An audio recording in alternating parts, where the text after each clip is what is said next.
I try to imagine a fellow smarter than myself, and then I try to think, what would he do? Charge up your axons, ready your receptors, and shift your lobes into upper beta phase. You are listening to Smart Drug Smarts, the podcast dedicated to helping you optimize your brain with the latest breakthroughs in neuroscience, nootropics, and psychopharmacology. Hello and welcome to Smart Drug Smarts. I'm your host, Jesse Lawler, excited to bring you episode number 64 in this podcast, dedicated to the improvement of your own brain by any and all means at your disposal. This is our Valentine's edition for 2015. Now, I mentioned to you last week that we were going to have a particularly salacious episode that might not be all ages appropriate, and we're certainly living up to that. This is not, in fact, the episode that I thought we were going to have. We had a scheduling goof on a call that I had last Friday, scheduled but didn't wind up actually happening, that we're going to get rescheduled. We're going to have that subject and that subject matter in a near future episode. But in the meantime, we were scrambling for the last couple of days to try to get a fill-in episode topic that would be Valentine's appropriate and hopefully somewhat salacious, since I was promising you that. And I gotta say, Rhiannon has come through in spades with help from Dr. David Peters, who is both our guest interviewee and a Smart Drug Smarts listener, and somebody that we've been in contact with for, I guess about a year ago is when we first spoke. But we're going to be talking to Dr. Peters about the differences between the male and the female brain. So kind of Valentine's-y.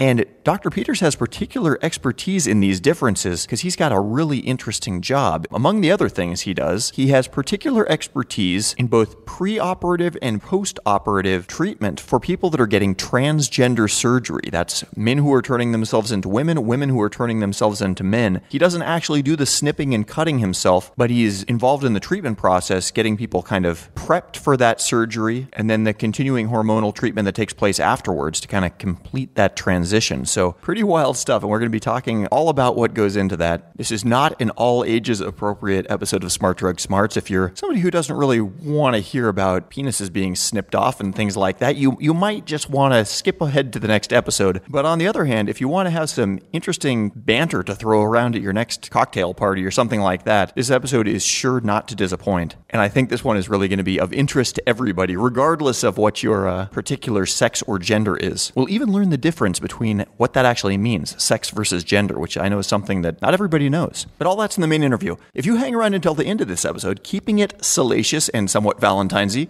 while it's true that it's generally not good for a woman's reputation to give oral sex to a whole lot of different people, it could actually be good for her health. And in the Ruthless Listener Retention Gimmick, you'll find out why. But first, let's do This Week in Neuroscience. Smart Drug Smarts. This Week in Neuroscience. So for those of us that are interested in self-improvement, there's always the danger of our search for ways to better ourselves going off into the realm of the woo-woo, where things are not scientifically credible and our optimism is getting the better of us and we're just getting ourselves into some territory that's not going to have real results. So it's interesting when something that seems on its face like maybe it is woo-woo actually has scientific credibility behind it. And I've always kind of felt like the self-affirmation stuff, Stuart Smalley, I'm smart enough, I'm good enough, and gosh darn it, people like me, kind of is like, I don't know, that always felt woo-woo to me. I'm not a big fan of that. I can't take the self-affirmation stuff seriously, even though I know that there might be some science behind it. But some recent research published by the University of Pennsylvania's Annenberg School for Communication in conjunction with a couple other universities, University of Michigan and UCLA, has shown that at least in the case of making your brain receptive to health advice, positive affirmations might play a real and significant role. And here's the reason behind it. Apparently, there's a part of your brain called the ventromedial prefrontal cortex that is involved in processing the relevance of incoming information to the self. You hear something and the ventromedial prefrontal cortex thinks, does this apply to me? Should I care? It's basically the why should I care part of your brain. And based on these studies, self-affirmations that deal with core values help activate the ventromedial prefrontal cortex. And an activated ventromedial prefrontal cortex tends to help advice stick when it is in fact relevant to our own self-improvement. They gave some health advice to sedentary adults, basically saying, hey, you should not be so sedentary, get some more exercise, stand up for 5 minutes of every hour, move around, that kind of stuff. Nothing groundbreaking, but the kind of thing knowing that if you're kind of in a harumphy mood, you're more likely to say, well, shucks to that. Your brain gets defensive about it rather than taking the advice. But using some relevant self-affirmations prior to the delivery of this advice activated people's ventromedial prefrontal cortex and made them far more likely to actually accept the advice and integrate it into their daily lives thereafter. So interesting study, and one that's going to make me reconsider my long-standing bias against self-affirmations. A couple of quick follow-ups from last week and audience interaction stuff. First of all, a follow-up thank you to Dr. Adam Russell and IARPA, the Intelligence Advanced Research Projects Activity, who we talked with last week for episode number 63. The people at IARPA, they were kind enough to follow us at Smart Drug Smarts on Twitter. And of course, we're already dedicated followers of their at IARPA account. And they did ask that we point out that it's definitely not necessary to have military clearance to work with IARPA, although one is required to work at IARPA, but that they are very much a public-facing organization, and that's on purpose because they work so much with academic and industry organizations, and they didn't want to give any sort of misconception that they're standoffish or too cool for school in any sort of way. So if anybody listening has any curiosity or interest in reaching out to IARPA, definitely do not be afraid to do so. I also wanted to say that we've got our little Waterfast Week forum that we opened up about a week ago, and people have been introducing themselves and kind of doing the getting to know you stuff in there before February 16th, where we're actually stopping eating together. But a couple of the Waterfast participants actually met up in person at a San Francisco coffee house, and I just thought that was pretty awesome. That this is, I think, the first time that I'm aware of that Smart Drug Smarts listeners have gotten together in the real physical world, totally as kind of a self-organizing thing. I mean, obviously this happens all the time in the wild world of the internet, but it's never happened on our little corner of the internet before, so I was really happy to hear that happening.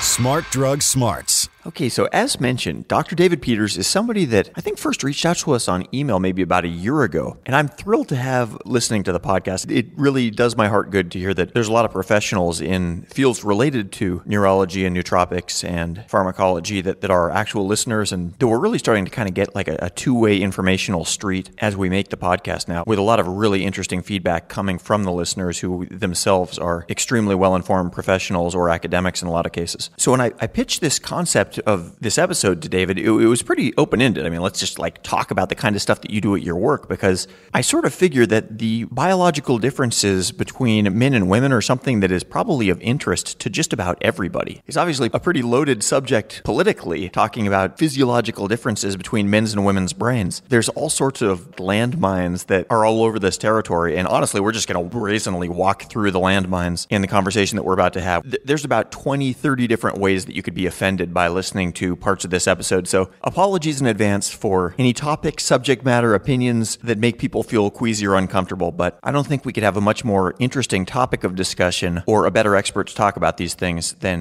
Dr. David Peters, so let's jump in. So when I told one of the people who works for me that I was about to do this interview about the male versus the female brain, she had a really interesting response, which was, well, I thought that our brains were the same, but that it was just had to do with hormones. So how much of the difference between the quintessentially male brain and the quintessentially female brain is structural versus hormonal? I would actually say there's a huge structural difference. Off the top of my head, I probably couldn't give you a percentage, but most of those structures are, of course, influenced by the in utero hormones. So which came first, the chicken or the egg? I guess in this case, the hormones came first and developed the brain. So up until about 8 weeks, the brains are exactly the same. But just for instance, even if you take away a man's larger body size, the brain is larger. But women have more gray matter, and the left equals the right. So a woman's brain is equally large on both sides versus a man whose left side is larger. Sometimes that's why people think or theorize that why men tend to be a little bit more logical, although it hasn't, the implications aren't completely known right now. The hypothalamus is larger in women. The prefrontal cortex, which kind of puts the brakes and, gives us thought for future and what's going to happen here and kind of separates us from the rest of the mammal kingdom, is much larger in women. It develops earlier in women. So there are a large number of areas that are quite a bit different. The amygdala, which is the area, kind of the fight, flee, fornicate, feed area of the brain, that is our lizard brain. It is primarily in women is activated on the left side. Primarily in men, it's activated on the right side. We know that the right side of the organ tends to deal with like taking action and negative emotions, which again is theorized. That's why men want to respond physically to stress versus the left side, which deals with more thoughts are greater than action, which again theorized you can kind of lead you to why women more think about things rather than act on them right away. It also, the left side is kind of responsible for recalling fine detail, which is why you or I might forget, telling our wife that her butt looked big in those pants, but she will never forget. So I guess the bottom line is it's both hormones and actual anatomic structures. I was just going to mention not the last podcast you did, but the one before that about the birth control. Oh, yeah. Was really interesting. And a little bit, it has to do with what we're talking about today because of estrogen's effect on the brain and versus testosterone's effect on the brain, both in males and females. So some of her conclusions actually made a lot of sense. And I suspect what she's going to find is that the testosterone blocking or the anti-testosterone progestin, which is found in a couple different birth control brands, is going to be the one that they see the higher intelligent increase or effect on intelligence. The other interesting thing is if you look at a woman's natural menstrual cycle, the first 2 weeks is a time of very high estrogen, and that actually is when a woman is most sharp. Sometimes people kind of joke that, especially verbally, schedule any verbal exams or finals during that first 2 weeks of their menstrual cycle because it definitely goes down. Progesterone has just the opposite effect and kind of quiets things down. So those of us that are cursed with male brains, what should we take this to mean? There's not a whole lot we can do about it because blocking testosterone, it causes a whole lot of other problems. And one of the areas where we differ so much is men really are. And again, I'm speaking, I'm going to find myself speaking in kind of blacks and whites instead of grays. And I'm not trying to say that everybody falls in either. Most people fall somewhere in the middle category. But in general, there are some very specific sex differences sex differences between men and women. One of which is with testosterone. Men are bathed, their brains are bathed in testosterone about 8 weeks till 5 months after delivery, and it kind of sets up our brain for the whole rest of our life. If we're not bathed in that testosterone, all of a sudden everything changes. In fact, there are some women that actually have, I don't know, I know your listening audience is probably pretty bright, but a man has XY chromosomes and a woman is XX. And if a genetic male, an XY chromosome, has androgen insensitivity syndrome, it actually can't detect the testosterone in the blood and comes out a female. And in fact, interestingly enough, comes out a female that is usually very statuesque, almost a Barbie doll type figure. So here's another question. I was kind of thinking about maleness versus femaleness, and we kind of have this stereotypical picture of what that means. I guess like what the far end of the caveman spectrum for a male is, like the really aggressive, tough, maybe doesn't talk about his emotions type, versus the far end on the female spectrum. But there's probably a lot of sort of subdivisions of maleness and femaleness that might really kind of be sort of separate spectrums. Like I would think that how aggressive a person is, which we typically think of being sort of a male characteristic, probably doesn't really have a lot to do with their proclivity of wanting to actually have sex with a female member of the species. How many sort of subdivisions of what we think about traditionally as being one sex versus the other kind of are there from your perspective as a doctor? Infinite. I totally agree with you. again, when you talk about maleness and femaleness, you tend to talk about stereotypes, but obviously nurture comes in just as much, well, maybe not just as much, but quite a bit, re-ingraining those ideas. Interestingly enough, they've actually done studies. If you take a group of toddlers, young, walking around children, 3, 4, and put them in a kitchen setting, toy kitchen, the women, or the girls, I should say, will do just exactly what you think you do in a kitchen. They play house, they cook, they treat it like it should be used. If you put boys in there, they immediately start dismantling the kitchen and use the faucet like a gun, and the spatula like a flashlight, and they've actually done studies that have shown, so we know, how much, obviously there's been some socialization in children that age, but at the same time, to see it universal across all societies, it's pretty amazing. I mean, there clearly is a maleness factor and a femaleness factor. One area that you kind of touched on that triggered in me about wanting to have sex constantly, part of that is testosterone. Testosterone works in women as well. It really is the sex hormone. I mean, it makes us horny. The other interesting thing is vasopressin, which is, actually used as a nootropic, or at least is investigated, interestingly enough, in males, depending on how long our chromosome is for the vasopressin gene, we become, and again, there's about 28 different sizes of these genes. And in this case, I would definitely agree that bigger is better because, or at least if you're looking to be monogamous, in men with the larger sized vasopressin genes, they're very monogamous, very little chance of cheating versus someone with the smaller end of the spectrum is very likely to cheat. And I guess they can blame it on their gene. That's amazing. That's the kind of thing that I guess if you're a woman and you want to get your potential husband genetically screened, that would be a good one to look at. Right. Yeah, exactly. They've actually blocked the vasopressin gene or the actions of vasopressin to prove. And sure enough, if you block the action of vasopressin on the people with the larger genes, they become just as promiscuous as the people with the smaller genes. So you do work with people that are getting ready for the surgeries involved in sex change operations. And so tell us about the lead-in process. I guess just walk us through the process and your sort of involvement in that. Okay. It is interesting, and it's starting to become more and more out.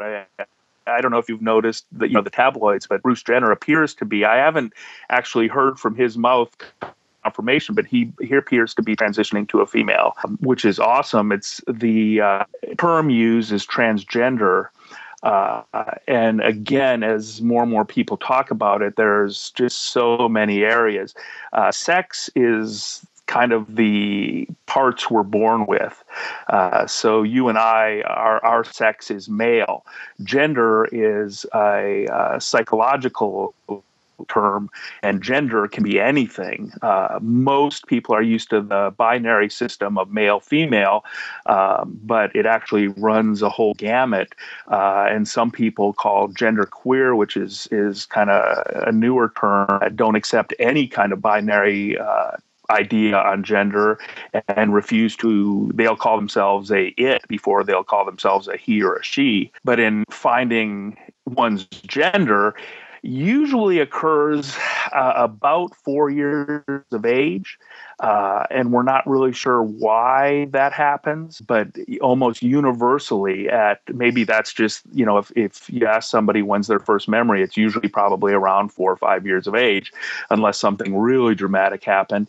But anyway, around 4 or 5 years of age, a person realizes that they're just not like the other people in their gender or their sex, I should say, whereas little boys, like we talked about earlier, are, taking apart a sink and turning it into a ray gun.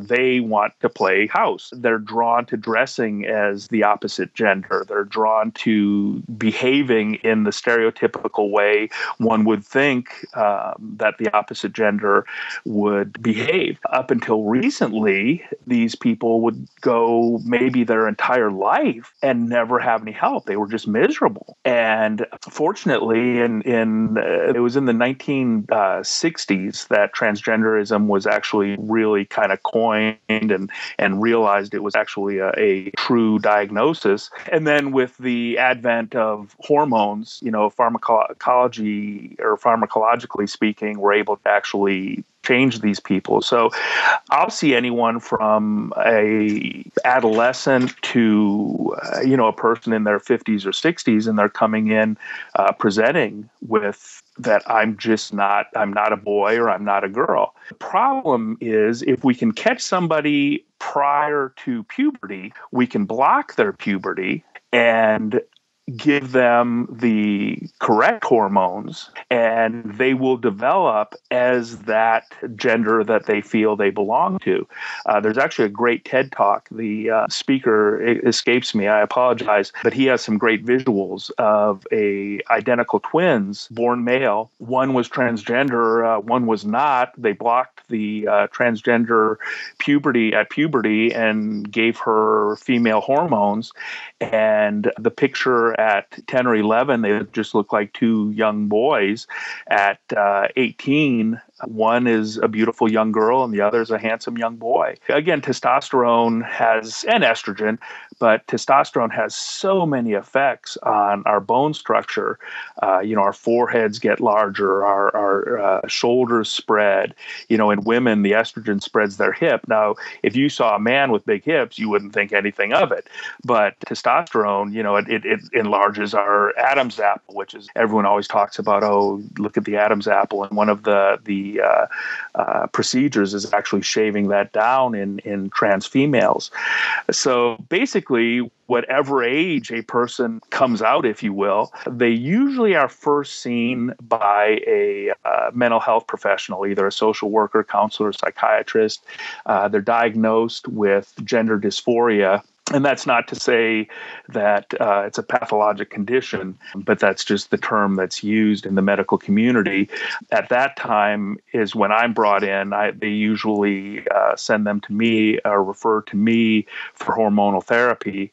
And we start with hormonal therapy, which causes physical changes as well as, some mental changes or psychological changes. I consider myself to be an extremely open-minded person, but I could see the danger of a false positive of like a confused kid making this highly consequential decision before the onset of puberty. It's like, what do you guys do to avoid a kid that's just kind of confused or maybe has some other issues? That we think of choosing your husband or wife or choosing your job as being like the most important decision that a person ever makes, but you're choosing your sex would be probably even more important than that. And we're talking about somebody essentially making that choice at 10 years old. What dilemmas come up there? Fortunately, it's actually incredibly rare, but precautions are taken. Again, they're followed by mental health professionals for quite a while, and hormones usually are not started till about 16 or 17 years of age. So you block puberty, and so that continues to give the person time to, think about their decision. And then fortunately, if they were to change their mind, which rarely happens, but if they did decide to change their mind, you can take them off the puberty blocker and boom, they'll go right into their genetically predisposed puberty. So fortunately, it doesn't happen, but that's definitely an argument. And that's one of the things that, we're researching is, when is the best time to begin therapy? When is the safest? How do we avoid this from happening? Fortunately, like I say, it rarely happens. I mean, these people, if you meet them, they know. It's just if I were to ask you, Jesse, how do you know you're a male? You can point to your penis, but in this case, like I said, that's your sex. Your gender is something psychological. And we've looked for areas in the brain, and there are certain areas that appear to be consistent among among transgender individuals, but nothing absolute. We do know that it is a heritable syndrome. It is more common in twins. It is more common in people with mothers or fathers that were transgender. It's estimated that it's about 1% of the population versus homosexual is estimated to be about 10%. I suspect as time goes on, that 1% will rise because that's 1% of people that admit or describe themselves as transgender. And as it becomes more acceptable, I suspect more people will come out. I mean, I'm seeing more and more people coming out of the woodworks at various ages. Traditionally speaking, it's much more common for a male to transition to a female. But again, I'm seeing a much, much larger percentage of females transitioning to males now. And whether that is something that's actually changing just naturally, I don't know. Or if I would guess that it's simply because it's, again, becoming accepting. And people, a lot of times, it's really sad. These people will come in and I didn't know what was wrong with me until I heard blank, blank, blank, and suddenly discovered, oh, there was a name for what I am. And, that's what kind of excites me about Bruce Jenner. If it is true, and it appears to be, videos of his auto accident, that, terrible tragedy. But along our conversation, I did notice that he was developing breast buds, which would go along with being on estrogen.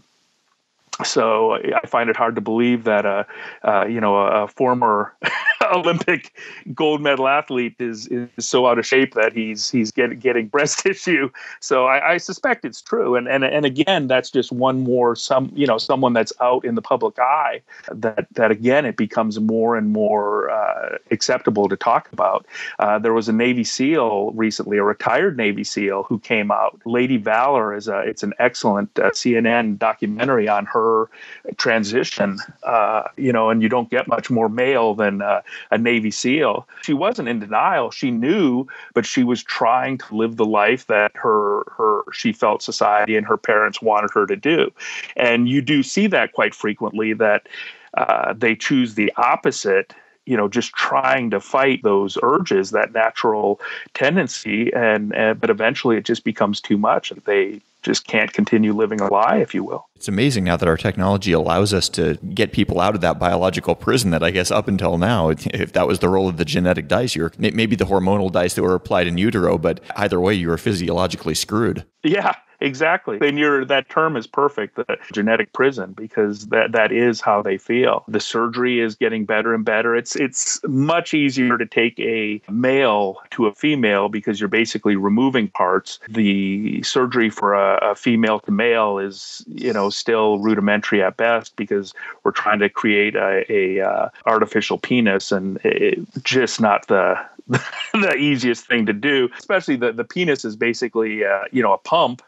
And if we don't have the tissue to allow, to be engorged with blood to cause an erection, et cetera, you just have to use artificial means for that, and that's what's done is you actually put what amounts to a balloon and pump in the artificial penis. And so they're actually able to have an erection. It's the same pump that's used in men with erectile dysfunction. So anyway, but the surgery itself is getting better and better and better.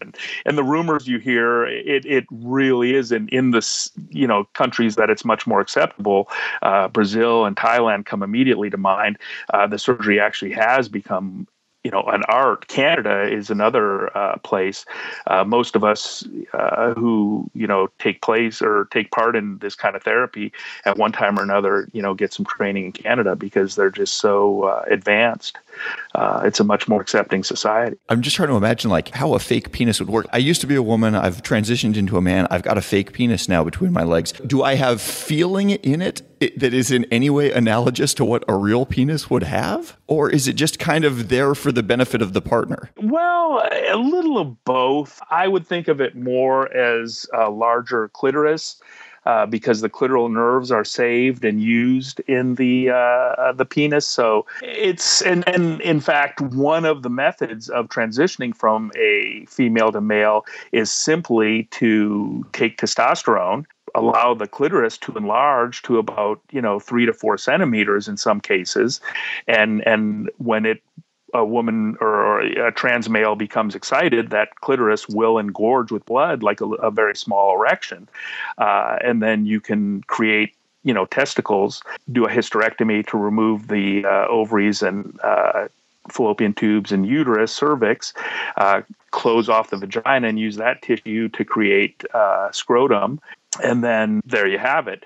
Now, in some cases, you'll use the thigh or the abdominal tissue to create a penis. And that's where it comes in. Like I say, you save the clitoral nerves and graft them onto your artificial penis. So, yeah, the flip side, you use the penile nerves and save them to create an artificial clitoris, and the trans female, can have an orgasm. It's not like you or I would have an orgasm, at least physiologically, with an ejaculate, but the feeling, the overwhelming, sense of how do you describe an orgasm other than an orgasm? But that sense, they're still able to perform and achieve an orgasm. It's an interesting area of medicine, and again, because it hasn't been very acceptable and they are underserved medically, there's literally no residency or fellowship for transgender medicine. People have to kind of learn it through working with other doctors that perform the surgery. That's how I got into it.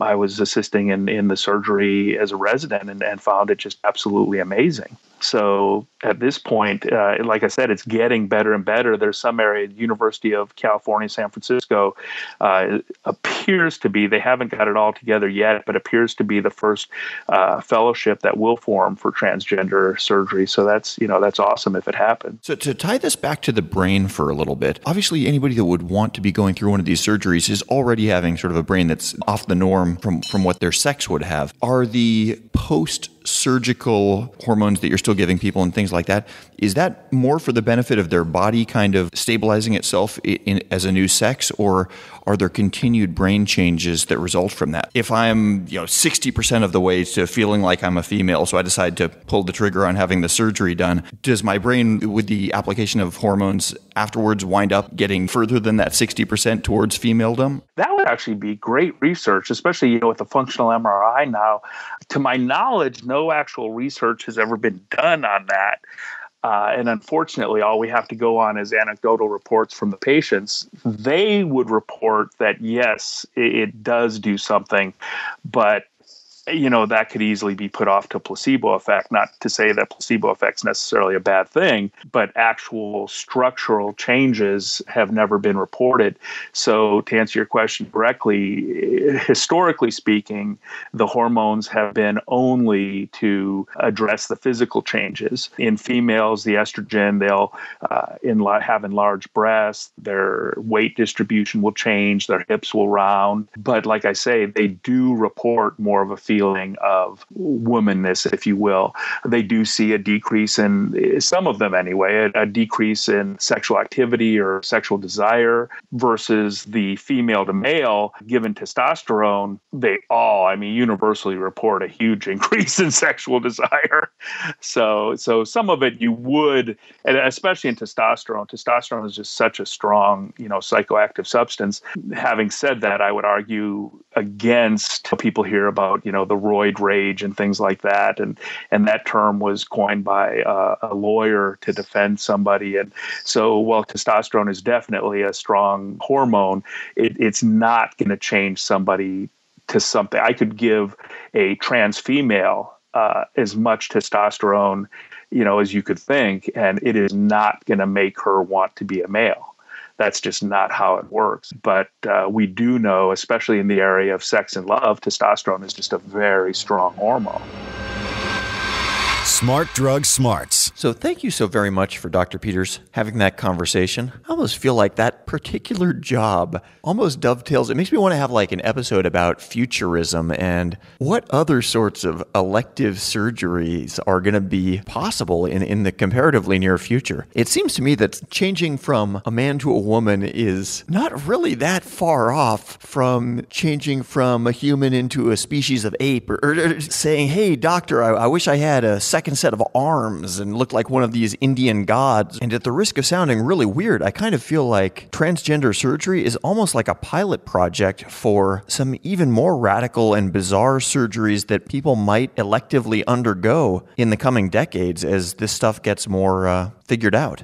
Anyway, don't be surprised if every now and then we sneak in a weird futurism episode of Smart Drug Smarts, because I think it does seem on point for the kind of stuff we're probably all interested in. But now, let's jump over to the ruthless listener retention gimmick. Smart Drug Smarts. Ruthless listener retention gimmick. Okay, so as Dr. Peters and I were getting off the phone and saying our goodbyes, the topic of conversation somehow transitioned to semen. And this conversation that you're about to hear came up. It just sort of seemed, it wasn't really relevant to the main interview, but seemed perfect for a ruthless listener retention gimmick. So here we go. There's a disease of pregnancy called preeclampsia or pregnancy-induced hypertension, and it appears to be caused by, or at least in part, to an autoimmune type thing.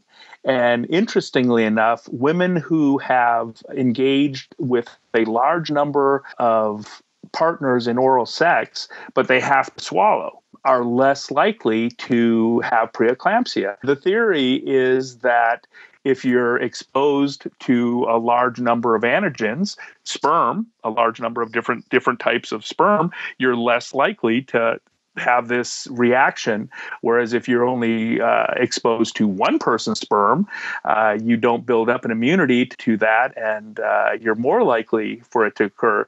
And this is making it through their stomach lining and all this stuff? This is if they're taking it orally? Yeah, taking it orally. Wow. I would think that would just be broken down in the stomach and it wouldn't even matter. You would. And yet, but, the stomach is our second brain, of course, and there is a very specific type of immunity and that comes from the stomach. The type of cells are escaping me offhand. But yeah, you would think that the same would occur with, as long as a condom wasn't used. If semen was deposited in the vagina, you would think they would have the same reaction. But no, that question was actually answered, that it only works with oral sex. And sadly, preeclampsia is actually in fact, the whole idea of prenatal care, one of the main reasons prenatal care exists is the detection and treatment of preeclampsia, because women die from it. So, go out there and have some oral sex. Smart Drug Smarts, the podcast so smart, we have smart in our title twice. Okay, so that is our entire Valentine's edition special episode. Thank you for bearing with me on what is probably one of our more scandalous episodes that we've ever had. I will be back at you next week. Next week is actually going to be water fast week for me and a handful of other Smart Drug Smarts listeners. I've spoken about that a few times, and I'm sure we'll be talking about it again. Going to be going an entire 7 days with no calories or supplements or even smart drugs in my system, and that'll be a pretty interesting prospect. I should probably be weaning myself off caffeine this week, but so far I haven't been doing that. So going to be going cold turkey on caffeine, on food, on all kinds of stuff. But one thing I will still be doing